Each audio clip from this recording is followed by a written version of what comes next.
So the song, She Recalls My Pleasures, kind of an awkward title, kind of an awkward phrase to say as a title. I think it works pretty well in the context of the lyric, but it's sort of an awkward title. Oh well.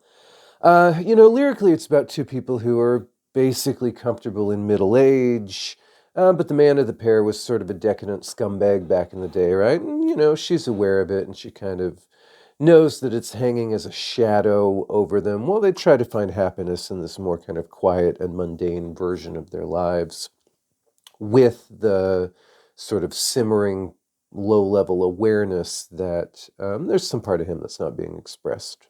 A lot of people assume it's autobiographical, but I wrote it when I was single, actually. I still think it's an interesting dramatic scenario, I am pretty fond of that lyric. The seed for this song was that long, elegant opening melody on piano.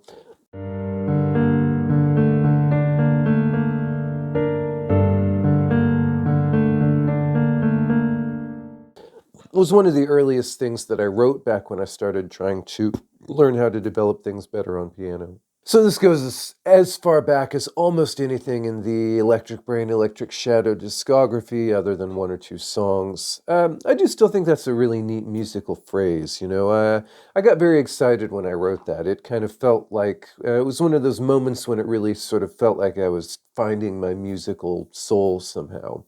And, I still kind of get that sense when I hear it. The middle section here where the vocals come in, that's mostly in 3/4, but there are these occasional places where there's an extra beat slipped in. Gives it this kind of metrically slippery quality that I think works pretty well.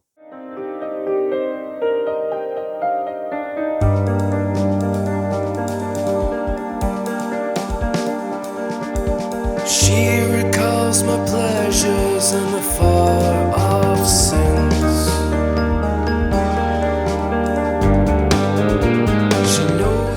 It adds a little bit more unpredictability in a way that makes it feel a little bit more alive and organic, and I think it adds the right kind of complexity to enhance the feeling of the song, if I'm not kissing my own ass there too much. In the original version that I released in 2018, that whole part was just in straight 3/4.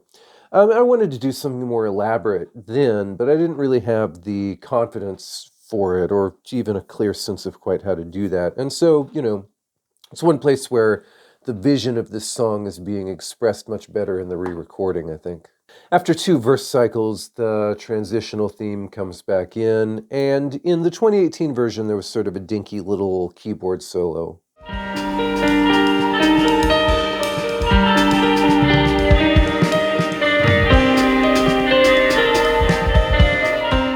When I started doing this revamp, I hired a session guitarist to play that solo on guitar. Just didn't sound that good, frankly. Sometimes things that you write on one instrument don't really translate to another. So I arranged it kind of as a more fleshed out thing for keys and piano and, VST synth guitar. And I like how that came out.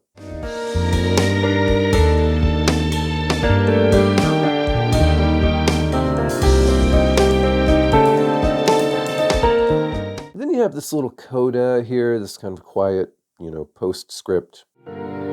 As the days go on, we find our nails.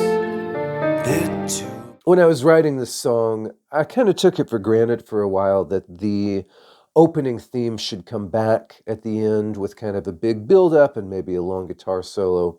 I was really kind of dreading trying to figure out how to arrange that or put it together.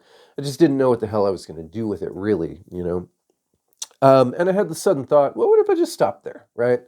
Rather than use this as a pause before a kind of big return to the sweeping intro theme, what if it's a quiet coda instead of a quiet pause? And what if the song just stopped there, So I did that, and it worked pretty well.